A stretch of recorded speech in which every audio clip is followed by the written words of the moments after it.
먹이를 물어다 주는데 그러면 과연 어떤 새끼에게 먹이를 주겠습니까? 순서대로 먹이를 주겠습니까? 그게 아니라는 거예요. 그 새끼 중에 크게 입을 벌리면 그 새끼에게 먹이를 준다는 거예요. 이게 갈망이라는 거예요. 내가 하나님을 갈망하면, 내가 여호와를 갈망하면 악망이죠. 나에게 뭔가를 주신다는 거예요. 또 세 번째, 이 악망은 소망을 말하는 겁니다. 영어로 말하면 hope지요. 사람들은 보이는 것을 따라 소망하며 살기를 원합니다. 그러나 히브리서 6장 19절에 말씀하기를 예수님은 우리의 소망의 다시다라고 얘기합니다. 우리는 그러므로 하나님을 소망하면 우리는 강해질 것입니다. 우리는 부족하고 연약하고 정말로 어리석은 존재이지만 하나님을 앙망하면 나는 강해질 것입니다. 믿음이 강해집니다. 소망이 강해집니다. 사랑이 강해질 줄로 여겨집니다. 그렇다면 여호와를 앙망하는 자는 어떠한 축복이 주어질까요? 31절에서 말씀을 하는데 첫 번째, 새 힘을 주신다고 얘기합니다. 새 힘에는 두 가지의 의미가 있어요. 첫째로는 하나님이 없는 힘을 말합니다. 하나님이 없는 힘은 하나님의 힘에서 떨어져가는 힘을 얘기하는 거예요. 이미 하나님에게서 떨어져 나갔어요. 그래서 5년 정도 힘을 쓰다가 힘이 떨어지면 바닥이 나요. 힘이 있을 때 열심히 그 힘 갖고 사는데 바닥에 날 때가 있습니다. 그러면 힘을 쓸 수 없는 지경까지 가는 겁니다. 샘물과 저수지는 같은 물이지만은 그 본질이 달라요. 이 저수지는요, 이제 비가 오면 저수지에 물이 생기고 올라가지요. 그러나 저수지 물은요, 비가 안 오면요, 바닥에 나요. 물을 자꾸 때려 쓰면요, 나중에 물이 없어지는 거예요. 이와 같이 하나님이 없는 힘은요, 쓰다가 나중에 바닥에 나요. 왜? 공급이 없어서 그런 거예요. 공급이 계속 주어지면 써도 다함이 없는데 하나님이 없는 힘은요, 쓰면 쓸수록 다 없어지고 말아요. 나중에 지치고 피곤하고 넘어지고 결국 자빠지고 마는 거예요. 그러나 하나님이 함께 하시는 힘이 있습니다. 이 힘은 마치 샘물 같은 거예요. 샘물은요, 비가 오나 안 오나 계속 터져나오는 것이 샘물이 아닙니까? 이 샘물은 바로 하나님의 힘과 비슷한 그런 예화로 말씀드릴 수가 있는 거예요. 그러므로 하나님을 앙망하는 자는 새 힘을 얻어요. 샘물이 터져나오듯이, 은혜가 나에게 터져나오듯이 계속 나에게 하나님의 새 힘이 주어지는 것입니다. 두 번째는요, 하나님을 앙망하면요, 올라가요. 그래서 올라가는 그 의미를 오늘 독수리의 날개로 얘기합니다. 모든 새들은요, 광풍이 불어가 비바람이 불면요, 다 바위 피미가 풀 속으로 들어가 피신합니다. 왜? 너무나 광풍이 심하고 비바람이 너무나 몰아치니까요, 견딜 수 없어가지고 피해서 돌아가는 거죠. 근데 독수리는요, 계속 올라간다는 겁니다. 비바람이 칠수록 더 올라간다는 겁니다. 조류학자들의 연구에 따르면요, 독수리의 힘은 날개에 있다는 거예요. 그래가지고 비바람이 불어닥치고 폭풍이가 치면 칠수록 계속 날개를 힘을 얻어서 더 강해진다는 겁니다. 그래서 계속 올라간다는 겁니다. 그것이 바로 하나님을 앙망하는 자의 그러한 능력을 말씀해 주고 있는 것이에요. 미국의 소통의 이론가 하버드 대학교 교수인 폴 스컬츠 박사가 이런 말을 합니다. 사람에게는 지능지수 IQ가 있고 감성지수 EQ가 있듯이 역경지수 AQ가 있다는 거예요. 역경지수는 뭐냐? 역경지수란 사람이 역경이 왔을 때 이길 수 있는 힘의 능력을 측정하는 것을 얘기한다는 겁니다. 사람이 성공할 때는 어떻게 성공했지? 머리가 좋아서 성공했구나. 요즘 말하면 감성이 좋으면 성공할 수 있게라고 말하지만 이 교수가 말하는 주장은 다른 겁니다. 역경이 왔을 때 그것을 이길 수 있는 역경을 극복하는 자에게 다 삶의 방향이 달라진다는 겁니다. 그러면서 나날이를 역경야식의 사람 중에 세 가지 유형으로 나눠진대요. 첫째는 쿼터형이 있다는 겁니다. 이 쿼터형은 뭐겠습니까? 바로 끝난다 하는 의미를 갖고 있어요. 그래서 역경이 다가오면 내 인생 끝장이야. 끝이 나네. 더 이상 갈 데가 없네 하고 주저앉고 포기하고 만나는 겁니다. 이것이 쿼터형이라는 겁니다. 두 번째는 캠프형이 있다는 겁니다. 우리가 캠프를 친다 이렇게 말하잖아요. 역경이 다가오면요 캠프를 친다는 겁니다. 그래 할 수 없지. 여기서 적당히 살아야지 하고 머뭇거리고 살려다가 적당히 안주하고 만나는 겁니다. 이게 캠프형이에요. 그러나 클라이머형이 있다는 겁니다. 등산하고 암벽과 절벽을 등산하는 사람과 같다는 거예요. 역경이 와도 계속 올라간다는 겁니다. 클라이머형이지요.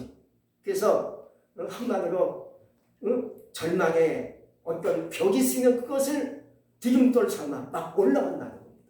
그런가 하면 자신뿐 아니라 옆에 있는 어려운 사람에게 격려를 주고 힘을 줘서 함께 끌어가는 사람을 얘기한다는 겁니다.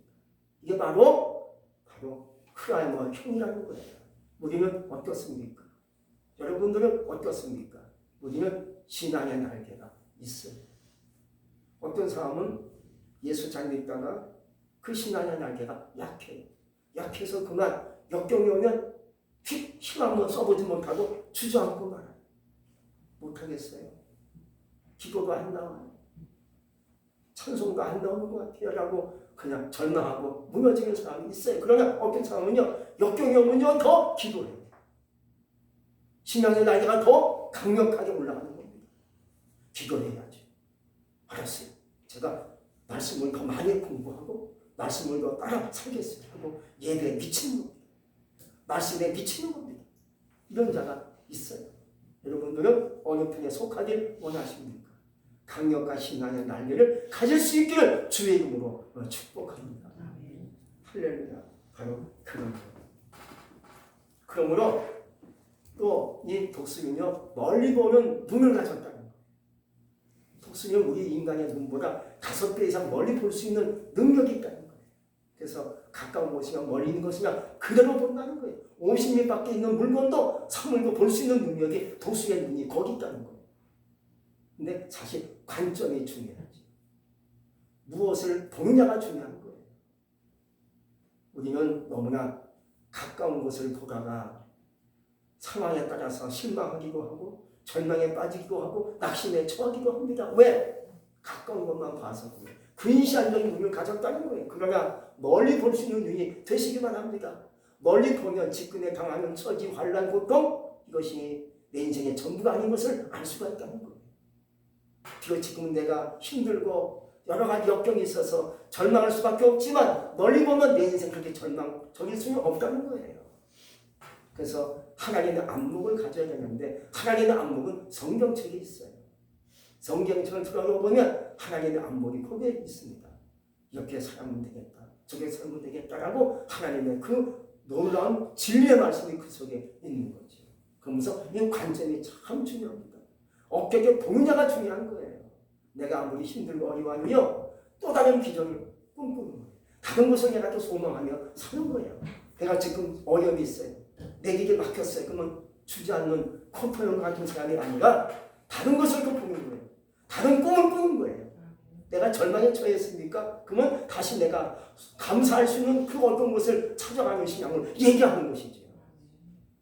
내가 비록 지금은 힘들고 어렵고 그렇게 참 여러 가지로 나를 애워서는 것이 있을 수 있지만 다른 것을 볼 수 있기 바랍니다. 인생을 좀 길게 볼 수 있기 바랍니다. 짧게 보지 않기 바랍니다. 멀리 볼 수 있기 바랍니다. 우리의 안목이 좀 더 길어질 수 있기를 주의 이름으로 축복합니다. 또 다음으로 하나님을 앙망하는 자는요, 다른 박치를 할 수 있다는 거예요. 이 다른 박치라는 것은 열심을 내는 거예요. 마치 뜨거운 물에서 나오는 것처럼 마음이 뜨거워집니다. 그리고 우리 마음에 소원이 불타는 것을 얘기하는 거예요. 여러분의 마음이 소원으로 불탈 수 있기 바랍니다. 우리 하나님께서 우리에게 말씀하십니다. 너는 마음을 다하고 뜻을 다하고 목숨을 다하여 주 너의 하나님을 사랑하라. 이게 열정이죠. 누가 과연 성공할 수 있겠느냐? 라고 말하지만 많은 사람들이 머리가 좋아야 된다. 머리 나쁘면 이미 실패한 거야 라고 말하지만 그게 아니라는 거예요. 학자들의 경야가 그런 거예요. 그 머리 차이는 별거 뭐 10점, 15점 차이에 별로 불과하다는 거예요. 누가 성공할 수 있겠느냐? 열정을 가지고 하는 사람이 좀 머리가 좀 부족하고 배운 것이 짧고 좀 뭔가 어리석어도요 열정만 있으면 따라갈 수 있고 앞서갈 수 있어서 성공할 수 있다고 얘기합니다. 그래서 우리는 열정을 가질 수 있기 바랍니다. 하나님을 경외하고 하나님을 앙망하면 우리의 마음이 커져서 아주 뜨거운 마음을 가지고 열정이 생길 수 있다는 겁니다. 그래야하면 우리가 능히 따라갈 수가 있고 앞서갈 수가 있고 피곤치 않고 고단치 않고 넘어지지 않는 신앙으로 나갈 수가 있다는 것입니다. 이제 네 번째 보면 하나님을 앙망하면 걸어가는 약속을 우리에게 주셨습니다. 이 걸어가는 것이 뭔 의미를 할 수 있겠습니까? 걸어간다는 것은 인내를 얘기하는 거예요. 왜 하나님은 우리에게 마지막 말씀을 인내로 얘기했겠습니까? 걸어가는 것이 인내지요. 인내가 굉장히 중요하다는 거예요. 아무리 다 좋은 거, 또 내가 열심히 살았고 열정을 갖고 또 능력이 있고 지혜롭게 살아왔어도 마지막에 인내가 없이는 그 삶은 한순간에 무너질 수밖에 없다는 거예요. 그래서 인내가 굉장히 중요하니까 맨 마지막에 인내하라 하고 우리에게 말씀해 주고 있습니다. 미국에 벤자민 프랭클이라는 사람이 있어요. 이 사람은요 101번의 망치로 유명한 사람이 되었어요. 우리는 가끔 살다 보면 석공 얘기를 들을 수가 있고 석공이 이렇게 망치질하는 것을 가끔 볼 때가 있어요. 그러면 석공은요 돌을 쪼개야 되는데 계속 망치질을 합니다. 한 군데가 되고 한 번, 두 번, 10번, 100번 합니다. 안 쪼개져요? 근데 101번 치니까 딱 돌이 쪼개지는 거예요. 그렇다면 그 한 번으로 돌이 조각났냐? 그게 아니라는 거예요. 그 앞에 100번의 인내심을 가지고 계속 망치질을 했기 때문에 돌이 쪼개졌다는 거예요. 그래서 끝까지 인내를 갖고 두들기고 망치질을 하면 다 깨지고 부서지고 조각난다는 거예요. 인생이 바로 그런 거예요. 근데 왜 그러면 인내하지 못할 거예요? 욕심 때문에 인내하지 못한다는 겁니다. 빨리 해야지. 빨리 되고 싶어. 빨리 가고 싶어. 그래서 이게 안 된다는 거예요. 욕심을 버릴 수 있는 것이 뭐겠습니까? 인내. 천천히 가는 거예요. 끊임없이 나가는 거예요. 스페인 사람들은 세 가지가 참 빠르대요. 말이 빠르고 사랑이 빠르대요. 그날로 만나서 사랑하고 결혼까지 한대요. 또 장례식이 굉장히 빠르대요. 그날로 장례식을 치른다. 근데 우리나라 사람들은 무엇이 빠를까요? 우리 대한민국 사람들은요 돈 버는 것이 굉장히 빠르대요. 돈을 잘 번대요. 아주 버는 돈이 빠르대. 빨리 벌고 또 열심히 산대. 근데 더 빠른 것이 있대요. 탕진이라는 거예요. 탕진이 더 빠르대요. 그래서 한 달에 월급 받아서 열심히 해서 월급 받으면 그걸 하루아침에 그냥 몽땅 탕진해버리는 습관이 우리나라 사람에 있다는 거예요. 요즘에요 가상화폐로 지금 사람들이 몰리고 있어요. 비트코인 때문에 사람들이 막 2030 세대들이 거기에 몰리고 있어요. 왜? 뭐 길이 없는 거예요. 작년에 주식을 해보니까 별로 재미가 없어요. 별 이익도 없고 그냥 시간만 갔는데 비트코인 하는 사람 보니까 뭐 6개월에 10억을 벌었대더라. 뭐 1년에 200을 벌었다더라. 그러니까 사람들이 미치는 겁니다. 그래서 그냥 1년 동안 모아놓은 돈을 다 걷다가 막 투자하는 거예요. 비트코인에 투자하는 거예요. 친척돈, 뭐 형제돈, 월급 받은 거, 또 1년 동안 모아둔 돈, 저축해놓은 돈, 또 내가 대출 받아가지고 비트코인 가상화폐 투자하는데 하루아침에 절단이 나는 거예요. 막 반토막이 나는 거예요. 왜 그런지 아십니까? 이것은요, 이 뉴스에 보니까 24시간 쉬지 않고 돌아가요. 1년 넘게 쉬는 날이 없어요. 계속 돌아가는 겁니다. 이 낙폭이 굉장히 큰 거예요. 하루아침에 그냥 뭐 막 빠지고 올라갔다 막 그러는 거예요. 난리 치는 거죠. 그러니까는요, 투자했다가 손실이 더 커요. 사실 돈 버는 사람은요, 뭐 2%, 3%에 불과하다는 거예요. 돈을 벌었다는 것은 남의 돈 뺏어왔다는 것이요. 내가 돈을 잃었다는 것은 내가 남에게 돈을 뺏겼다는 거예요. 왜 그런지 아십니까? 욕심 때문에 그렇게 투자하다 보니까 하루아침에 내가 투자한 금액에 반도 안 남고 3분의 1가 날아가고 이런 일이 생기는 거예요. 조급하니까 안 되는 거예요. 아브라함은 불안한 그런 속도로 실수를 저질렀죠. 조급하면 이스마엘이 나오고 기다리면 이삭이 나오는 거예요. 조급하면 쭉정이가 나오고 기다리면 알곡이 나오고. 우리가 지난주에 말씀을 들으셨어요. 부러우면 뭐에 지는 거다. 따라하면 행복해집니다. 오늘 말씀은 조급하면 지는 거다. 기다리면 이긴다. 포기하지 않기 바랍니다. 오늘 응답이 없어요. 성에 잡히는 것이 없어요. 보이는 것도 없지만 또 기다리는 거죠. 내일도 기다리는 거예요. 기다리면 우리 주님이 나에게 오시는 거예요. 내가 기다리면 나에게 응답을 주시는 거예요. 성경 갈라디아서 6장 9절에 말씀을 하세요. 우리가 섬을 행하려 낙심하지 말지. 포기하지 아니하면 때가 되면 거두리라.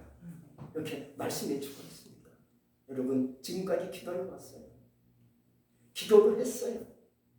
예배를 열심히 드리려고 우리 나름대로 애쓰고 있어요. 찬양도 열심히 하나님께 부리며 박수까지 치면서 찬양했어요. 그러나 아직 응답이 없네요. 아직도 나의 것도 표시가 없네, 증거가 없네요. 그리고 또 기다리는 거예요.